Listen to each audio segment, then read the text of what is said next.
জিএসটিতে একটি বড় পরিবর্তন আনা হচ্ছে। 22শে সেপ্টেম্বর থেকে সেই পরিবর্তন লাগু হবে, অর্থাৎ জিএসটির যে রেট, নতুন রেট লাগু হবে। তো কোন কোন জিনিসের দাম কমছে আমাদের সেগুলো জানা সবচেয়ে জরুরি, আর একই সঙ্গে কী কী জিনিসের দাম বাড়ছে। তবে প্রথমেই বলে রাখি যে বেশ কিছু জিনিস, নিত্য প্রয়োজনীয় জিনিস, যেগুলোর দাম কিন্তু কমছে, আর বেশ কিছু জিনিস তাদের দাম বাড়ছে, যেগুলো কিন্তু বড়লোকদের জন্যই দাম বাড়ানো হয়েছে, এমনটাই কিন্তু আমরা মনে করছি।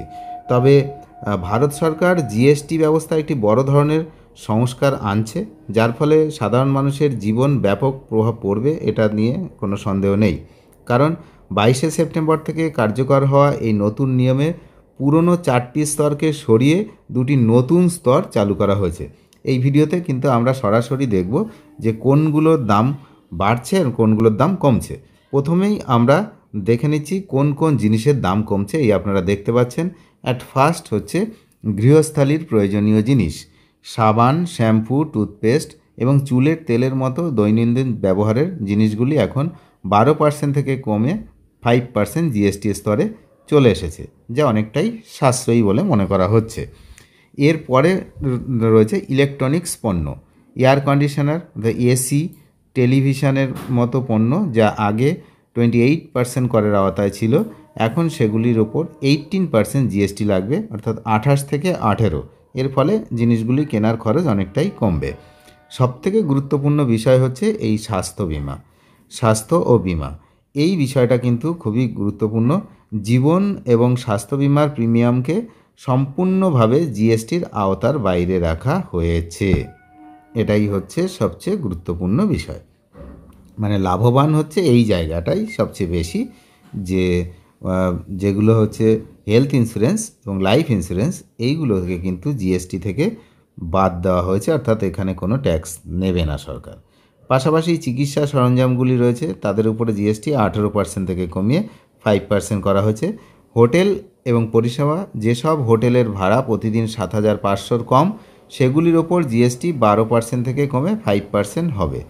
জিম এবং সেলুনের মতো পরিষেবাতেও করের হার 18% থেকে 5% করা হয়েছে।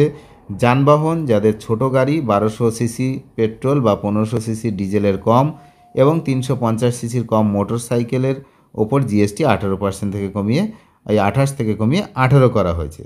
আর বাস, ট্রাক এবং গাড়ির যন্ত্রাংশের উপরও এখনও 18% করই লাগবে। এবার দেখি কোন কোন জিনিসের দাম বাড়ছে। প্রথমেই হচ্ছে ডিমেরিট পণ্য। ডিমেরিট পণ্য কি? তামাক, পান মশলা, গুটখা এবং চিনিযুক্ত ক্যাফেইনযুক্ত পানীয়র মতো ক্ষতিকারক পণ্যগুলির উপর 40% জিএসটি এবং অতিরিক্ত ক্ষতিপূরণ অর্থাৎ সেস বসানো হয়েছে।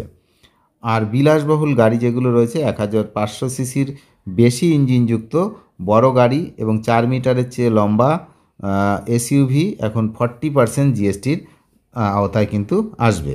জুয়া এবং ক্যাসিনো, বাজি, ক্যাসিনো এবং অনলাইন মানি গেমের ওপর করের হার 28% থেকে বাড়িয়ে 40% করা হয়েছে। একটা উল্লেখযোগ্য বিষয় যে জিনিসগুলো এখানে বলা হচ্ছে যে এইগুলো কিন্তু ক্ষতিকারক, বা এই যে জুয়া, ক্যাসিনো, এগুলো অনলাইন গেম, এগুলো হচ্ছে ক্ষতিকারক, কিন্তু এগুলো সরকার ট্যাক্স নিয়ে এখানে পারমিশন দিয়ে রেখেছে। এটাই সবথেকে চিন্তার বিষয়। তো সরকারের মতে এই পরিবর্তনের ফলে মানুষের হাতে বাড়তি টাকা থাকবে, যা দিয়ে তারা বেশি জিনিসপত্র কিনতে পারবে। এর ফলে বাজারে চাহিদা বাড়বে এবং নতুন কর্মসংস্থান সেটা তৈরি হবে। যদিও এই কর ছাড়ের ফলে সরকারের প্রায় 12 থেকে 20 বিলিয়ন ডলার রাজস্বের ক্ষতি হতে পারে।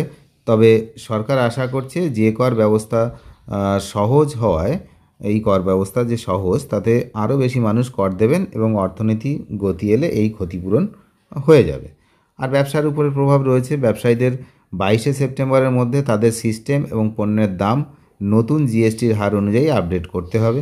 সরকার জিএসটির 2.0 এর অধীনে রেজিস্ট্রেশন প্রক্রিয়া সহজ করা এবং দ্রুত রিফান্ড দেওয়ার মতো প্রশাসনিক সংস্কারও আনছে, যা ব্যবসায়ীদের জন্য সহায়ক হবে। তাহলে এই হলো আসল বিষয়। জিএসটির জন্য বেশ কিছু জিনিসের দাম যেমন কমেছে, তেমন কিছু জিনিসের দামও বেড়েছে। অনেক ধন্যবাদ শেষ পর্যন্ত দেখার জন্য। চ্যানেলে নতুন হলে অবশ্যই চ্যানেলটিকে সাবস্ক্রাইব করে সঙ্গে থাকবেন। Thank you.